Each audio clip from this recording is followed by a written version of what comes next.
Hello everyone, this is Deepika.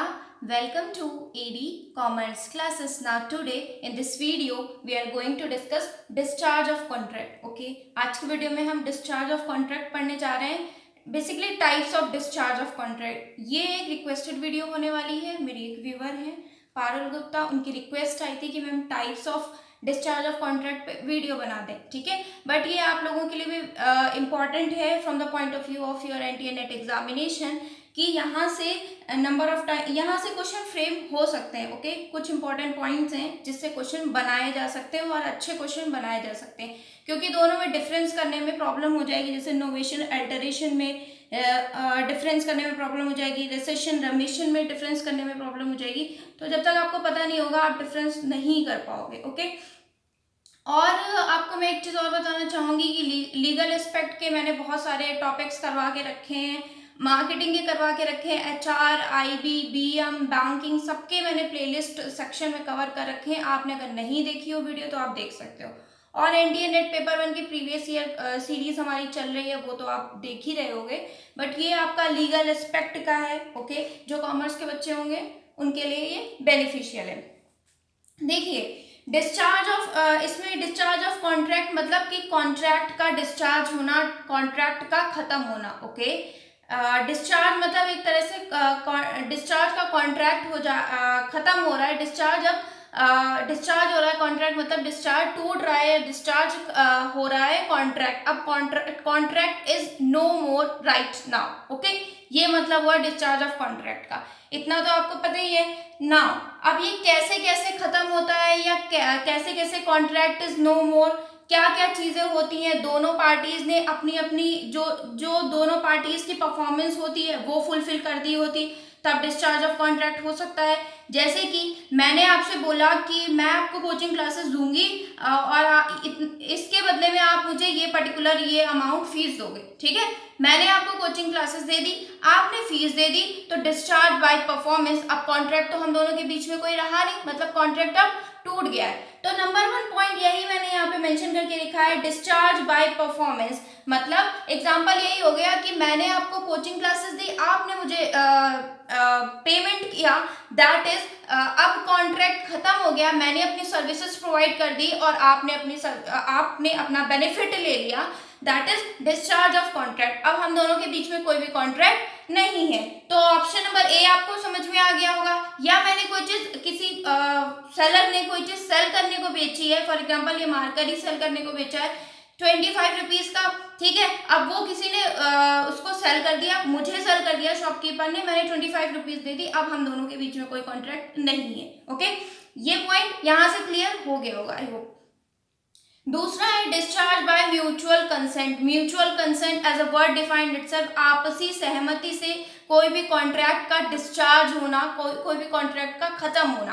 कैसे कैसे हो सकता है देखिए, नोवेशन, अल्टरेशन, रेसेशन, रेमिशन और वेवर, ये कुछ पॉइंट्स होते हैं. देखिए, नोवेशन ये होता है कि जब हम किसी हमारे और आपके बीच में कोई कॉन्ट्रैक्ट था. ठीक है, फॉर एग्जाम्पल इसका ले सकते हैं कि एक ए का कर्जा बी के ऊपर था. ठीक है, बी का कर्जा सी के ऊपर था. A is inducted to B and B is inducted to C. Okay, ये चीजें थी डेब्ट की. तो क्या हुआ, ए और बी क्या करते हैं, ये म्यूचुअल कंसेंट से, है ना, ये अपनी आपसी सहमति से डिसाइड करते हैं कि भाई ए को तो पैसे देने ही है. फॉर एग्जाम्पल ए को तो पैसे देने हैं बी को. ठीक है, अब ए को बी को देने हैं पैसे, बी को सी को देने हैं पैसे, है ना. ए को बी को मान लो 100 रुपीज देने हैं, बी को सी को 100 रुपीज देने. तो अब ए और बी डिसाइड करते हैं कि आप मेरे को मत देना, आप डायरेक्टली सी को दे देना. ठीक है, आप मेरे को पैसे मत देना, डायरेक्टली सी को दे देना, क्योंकि आप मेरे को दोगे 100 रुपीज, मुझे भी उसको सी को देने, तो आप डायरेक्टली सी को दे देना. That is novation. इसमें नोवेशन में यही हुआ कि किसी नए कॉन्ट्रैक्ट में इंटर हुए या फिर ओल्ड कॉन्ट्रैक्ट में हमने कुछ अमेंड किया. बट इसमें क्या होता है कि पार्टीज जो हैं, अब इसमें एक चीज और होता है कि पार्टीज न्यू इंटर हो जाती. अब ये ए और बी का था, ठीक है, नई पार्टी सी इंटर हो रही है, तो इसमें पार्टी न्यू इंटर हो गई है. ओके, ये हुई बेसिकली बात नोवेशन की. नाउ अल्टरेशन की बात करें अगर, तो अल्टरेशन क्या होता है कि हम अल्टरेशन में बेसिकली हुआ कि terms and condition of old contract into new one. अब इसमें ये हुआ कि कुछ terms and condition old contract की हम न्यू कॉन्ट्रैक्ट में बदल देते हैं। फॉर एग्जांपल ये मार्कर मैंने बोला था आपको कि मैं 25 का दूंगी, ओके।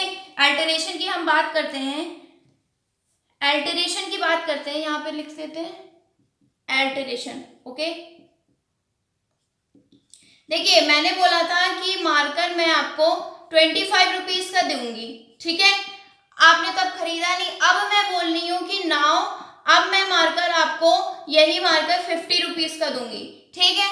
तो इसमें ये हुआ आपका बेसिकली अल्टरेशन। क्या हुआ कि पहले मैंने जो कॉन्ट्रैक्ट किया था उसी में हमने ओल्ड कॉन्ट्रैक्ट को न्यू कॉन्ट्रैक्ट में अमेंड किया या कुछ चेंजेस करके उसी को नए कॉन्ट्रैक्ट में फॉर्म कर दिया। बट यहाँ पे क्या हुआ, अब आप बोलोगे मैम डिफरेंस क्या हुआ अल्टरेशन और नोवेशन में। देखिए अल्टरेशन में आपका बेसिकली ये डिफरेंस हुआ कि पार्टीज सेम रहती हैं। क्या होता है, parties must be same, okay. यहाँ पे पार्टीज सेम होती हैं, कॉन्ट्रैक्ट हालांकि अमेंड हो रहा है, contract is still amending but parties must be same, okay. And in novation contract is also amending and parties are also different, okay। parties भी different होती हैं, contract भी amend हो रहा है। यहाँ पे क्या हो रहा है कि contract भी amend हो रहा है and parties are different या parties are new one also, okay। ये भी हम कह सकते हैं। तो ये बेसिकली डिफरेंस हुआ नोवेशन और अल्टरेशन में। आई होप नोवेशन अल्टरेशन आपको समझ में आ गया होगा ना। अगर हम बात करें कि हमारा रेसेशन क्या होता है, देखिए रेसेशन एक तरह से हम अगर हिंदी वर्जन में बोले रेसेशन को, तो रेसेशन मतलब होता है एक तरह से मंदी, ठीक है। अब इसको हम बोल सकते हैं कैंसिलेशन ऑफ अ कॉन्ट्रैक्ट। मेरे और आपके बीच में कॉन्ट्रैक्ट हुआ था कि मैं आपको कोचिंग क्लासेस दूंगी और आप इतने अमाउंट मेरे को दोगे, ओके। फिर क्या हुआ, 2 महीने बाद या 1 महीने बाद या 15 डेज बाद फिर क्या हुआ, मुझे क्या हुआ कि मेरे पास टाइम नहीं है ड्यू टू कॉलेज या फिर कहीं पे कुछ भी अदर सर्विसेज मैं प्रोवाइड कर रही हूँ, तो मेरे पास टाइम नहीं है, ठीक है। तो मैं आपसे बोला कि ऐसा करिए कि आप ऐसे ऐसे करके पढ़ लीजिए। फिर आपने भी वैसे बोला कि मैम ऐसा है कि मैं आपकी यूट्यूब वीडियो से पढ़ लूंगा और अभी नीड नहीं है कोचिंग की, ठीक है। तो आपने भी मना कर दिया, मैंने भी मना कर दिया, that is cancellation of the contract, that is recession, okay. हमने कॉन्ट्रैक्ट को खत्म कर दिया, दैट इज रेसेशन। तो यही होता है cancellation of a contract by both the party. Recession आपका होता है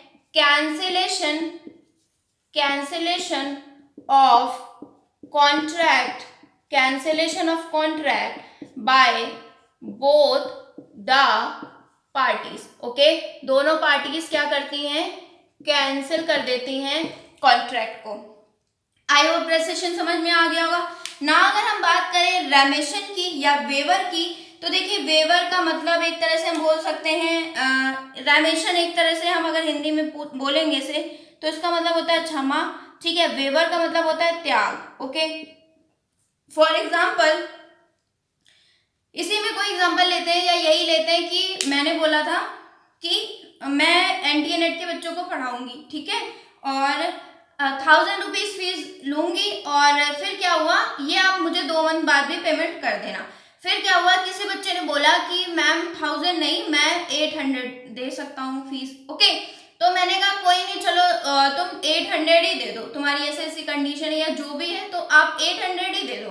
तो क्या हुआ कि ये रेमिशन हो गया या वेवर हो गया कि मतलब त्याग हो गया कि एक पार्टी क्या करती है, सेक्रीफाइस करती है पुराने कॉन्ट्रैक्ट हमारा, और आपका कॉन्ट्रैक्ट तो हो गया था बट मैं यहाँ पे सेक्रीफाइस कर रही हूँ 1000 की जगह 800 ही फीस चार्ज कर रही हूँ due to some circumstances of another party, okay. तो ये हुआ रेमिशन या वेवर, ओके। तो ये रेमिशन और वेवर कब कब हो सकता है, जब टाइम, या फिर दूसरा एग्जांपल ले लें, टाइम एक्सटेंड हुआ, टाइम उतना था इस वजह से टाइम एक्सटेंड हुआ, पेमेंट स्टिल हुई नहीं थी, तभी ये वेवर या रेसेशन हो सकता है। भाई अगर पहले पेमेंट कर दी होती तो वेवर या रेमिशन ना होता, ओके, या फिर एक्सेप्टिंग लेस कंसिडरेशन। दो ही कंडीशन में हो सकता है, जब हम काफी कम पैसे एक्सेप्ट कर लेते हैं या फिर टाइम हमारा बढ़ जाता है, तभी हमारा ये रेमिशन या वेवर की सिचुएशन फॉर्म होती। आई होप ये समझ में आया होगा। नोवेशन में पुराना कॉन्ट्रैक्ट ए का बी के ऊपर डेब्ट था, बी का सी के ऊपर, तो ए और बी ने डिसाइड किया आप डायरेक्टली सी को दे दें, दैट इज नोवेशन। अल्टरेशन में हमने क्या बात की थी कि हमने ही कुछ, फॉर एग्जांपल मैंने मार्कर बोला था 25 का दूंगी, अब मैं 50 का चार्ज कर रही हूँ, तो मैंने क्या किया, पुराने कॉन्ट्रैक्ट को ही अमेंड कर दिया, पार्टी सेम रही।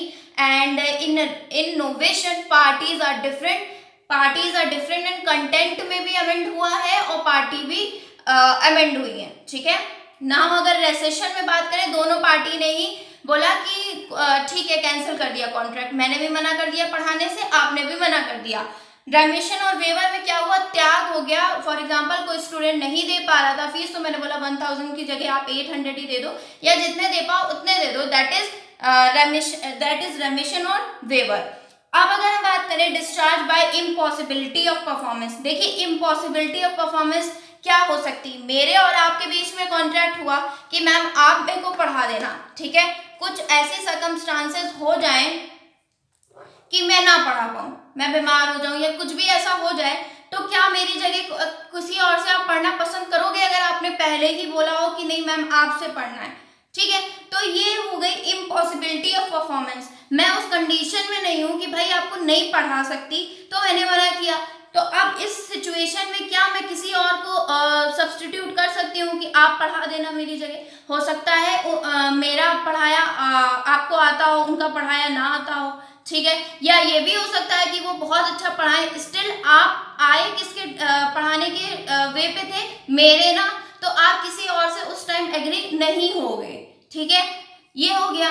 दूसरा अगर हम बोले कि इम्पॉसिबिलिटी ऑफ परफॉर्मेंस ऐसे भी हो सकता है, मैंने बोला था एक बुक लिखूंगी मैं, ठीक है, या मैंने क्या, किसी राइटर ने बोला था कि कोई एक बुक लिखेगा पब्लिशर के साथ, ठीक है, पर्टिकुलर डेट को, उस पर्टिकुलर डेट को वो राइटर नहीं परफॉर्म कर सकता है या नहीं लिख सकता है ड्यू टू सम सर्कमस्टांसेस, है ना, कुछ बीमार हो गया या कुछ मिसहैपनिंग हो गई इस टाइप से, तो क्या वो किसी और से बुक लिखवा सकता है पब्लिशर, या किसी और से राइटर कह के बुक लिखवा सकता है? नहीं, वो जिसका काम है वो वही करेगा, है ना।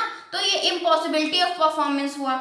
दूसरा, एक दो तीन पॉइंट डिस्कस किया। तीसरा पॉइंट ये है कि अगर मान लीजिए सरकारें बदलती हैं तो नियम बदलते हैं, कानून बदलते हैं, लॉ बदलते हैं, अमेंडमेंट्स होती हैं।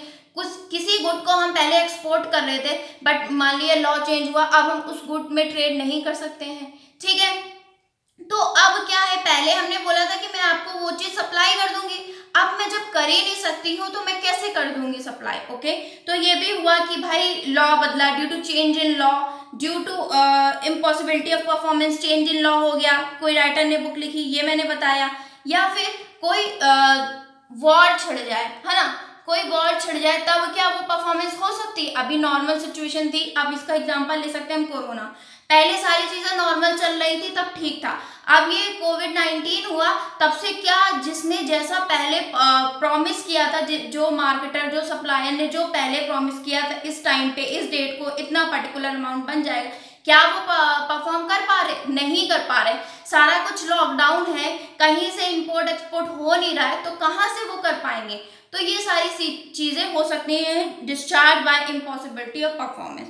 ना ये एक और है, दिख रहा होगा आपको, discharge by lapse of time. अब देखिए lapse of time as a word define, it's a time बीत गया है, मैंने कोई चीज, कोई सर्विसेज, मैंने बोला कि मैं आपको कोचिंग प्रोवाइड करूंगी, आपके एग्जाम में भी अगस्त में हो, ठीक है। अब क्या हुआ कि मैंने आपने मेरे से पूछा, मैंने सारे कुछ एग्री हो गए, फिर मैंने आपको रिस्पांस नहीं दिया।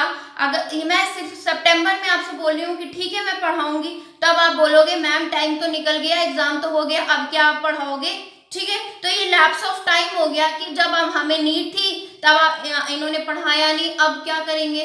आपने कहीं और से सर्विसेज ले ली हो, आपने बुक से पढ़ लिया, किसी और टीचर से पढ़ लिया, तो वो टाइम लैप्स हो गया। या किसी सप्लायर ने किसी पर्टिकुलर बंदे को बोला था कि मैं आपको सर्विसेज प्रोवाइड करूंगा, किसी के वहाँ शादी का फंक्शन था, उन्होंने बोला था कि ये चीनी छोले ये वो सामान मैं आपको प्रोवाइड करूंगा। अब शादी तो हो गई, फिर उसके बाद उन्होंने बोला कि अब मैं आपको फोन करके वो बोलते हैं कि अब मैं आपको जितना भी सामान है वो प्रोवाइड कर रहा हूँ, क्या आप लेना पसंद करोगे?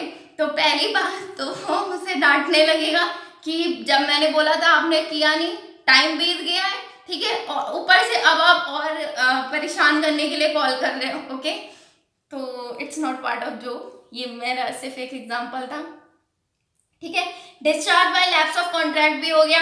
नाउ अगर डिस्चार्ज बाय ब्रीच की बात करें तो डिस्चार्ज बाय ब्रीच मतलब तोड़ना, कॉन्ट्रैक्ट को तोड़ना। एक एक्चुअल ब्रीच होती है, यहाँ पे दिख नहीं रहा होगा, मैं यहाँ पे लिख देती हूँ डिस्चार्ज बाय, एक लास्ट पॉइंट है डिस्चार्ज बाय, दिख रहा है, बीच में ही लिख देती हूँ, ये मैं रफ करती हूँ। ओके गाइज, ये वैसे भी समझा दिया है मैंने, लास्ट पॉइंट है वो वहां पे आपको दिख नहीं रहा होगा, discharge by breach, discharge by breach, ठीक है। देखिए ये दो तरह से होते हैं, एक एक्चुअल ब्रीच होता है, एक एंटीसिपेटरी होता है। देखिए एक्चुअल ब्रीच ये होता है कि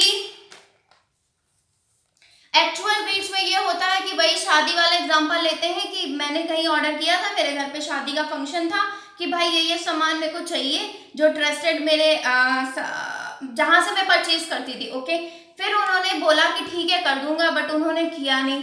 तब फिर मैंने क्या किया, उस टाइम मैंने देखा कि भाई नहीं अवेलेबल, मैंने कहीं और से किया।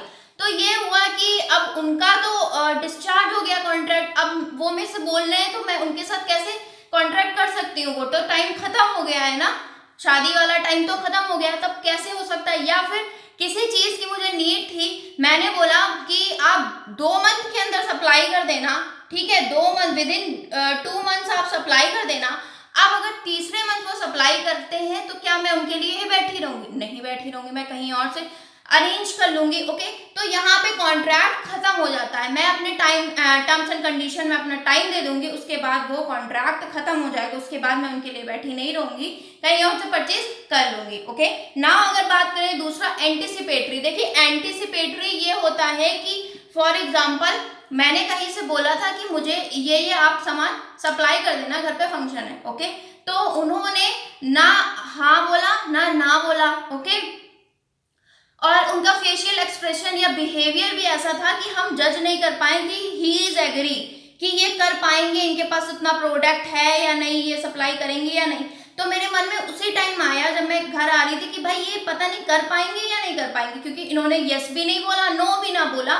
जब यस और नो इंसान नहीं बोलता उस टर्म्स में हम समझ सकते हैं कि 90% नो ही है, 10% भले ही यस हो जाए बट 90% नो है। तो उस टाइम हमने क्या जज किया, उनके बिहेवियर से। तो उनके जो हमने बिहेवियर से जज किया ना, बिहेवियर से जज किया कि भाई ये कॉन्ट्रैक्ट नहीं हो पाएगा, ये नहीं सप्लाई कर पाएंगे, हमें कहीं और से अरेंज करना पड़े, that is anticipatory. Okay, I hope guys ये समझ में आए होंगे सारे विद एग्जांपल्स कि डिस्चार्ज ऑफ परफॉर्मेंस कैसे होता है, डिस्चार्ज ऑफ म्यूचुअल कंसेंट होता है कैसे होता है। देखिए नेट के पॉइंट ऑफ व्यू से नोवेशन, अल्टरेशन, रेसेशन, रेमिशन और वेवर बहुत ज्यादा इंपॉर्टेंट है, इसे आप पढ़ लीजिएगा। और मेरी एक विवर है पारुल गुप्ता, प्लीज अगर आपको पसंद आए तो लाइक शेयर एंड सब्सक्राइब करिएगा, ये डेडिकेटेड वीडियो आपके लिए ही थी। आई होप आपको समझ में आया होगा। So it was in this video, meet you in my next video, till then stay happy and keep learning guys, ta-ta bye bye, take care.